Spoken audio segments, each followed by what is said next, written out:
Okay, I think we are live. Hello, YouTube Live. This is the first time I've done live on YouTube, so we'll see how this goes. So I'm doing this today to talk about something that I'm calling tap theory. So you might have previously heard of something called spoon theory in relation to people on the autism spectrum, of which I am one. You might have heard of this thing called spoon theory, which is an attempt to explain how energy works in a different way for many people on the autism spectrum. And this basic idea is that each day you have a certain number of spoons, right?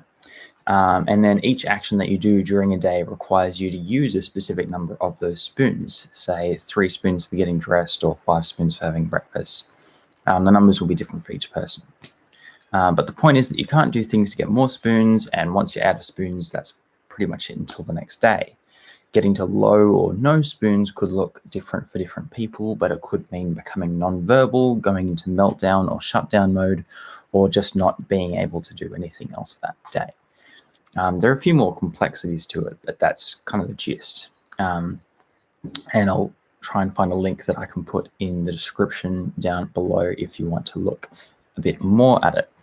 But I think I've come up with a similar but slightly different idea that kind of better reflects my experience. So I present tap theory. So imagine, if you will, an open container of liquid, similar to those drink dispensers that you might have at parties. And this container has a tap on it. But the tap is leaking constantly, slowly. Some things you do will make the liquid come out faster, sometimes much faster. Some things you do will slow it back down. Occasionally, you might find a way to put a little more liquid in the container, but you can only really fill it back up through sleep. And even that isn't a perfect guarantee. You can't connect the tap back up to the top either. No, cheater. Or maybe perhaps you can for a time, but then no one could get a drink. This is kind of my experience of life. I've gotten very good at figuring out what things will slow down that leak and which will speed it back up. I've found a few ways to put liquid back in the container, and I've had times where I've been in survival mode, just looping the liquid back around and through because that's how I'll get through the day.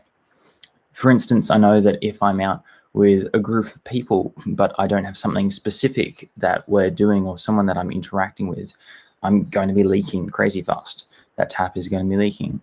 And so often what I'll do to slow it down is I'll get out my phone. I'll start doing something on there.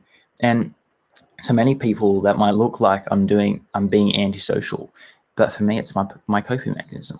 It's how I slow down that leak to make sure that I still have some energy left later. And that maybe I can have a decent interaction with someone at some point rather than being pretty much brain dead. Driving often speeds up the leak a bit, and some work that I've done in the past has as well to varying degrees. And most things over the course of the day will have me leaking at least a bit more. Slowing down the leak will be delaying tactics, things like watching YouTube or Netflix or playing games.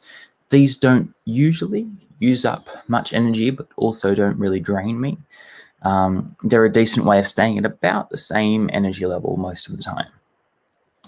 Interacting with people in meaningful ways is one of the main ways that I can put little bits back in to the container, little bits of liquid back in. Usually this is one-on-one interactions, but sometimes it might be in a small group, say if we're playing a board game together.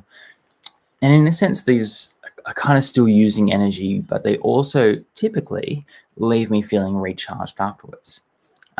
Creating often does a similar thing when I'm playing music or acting or writing, or sometimes even just reading.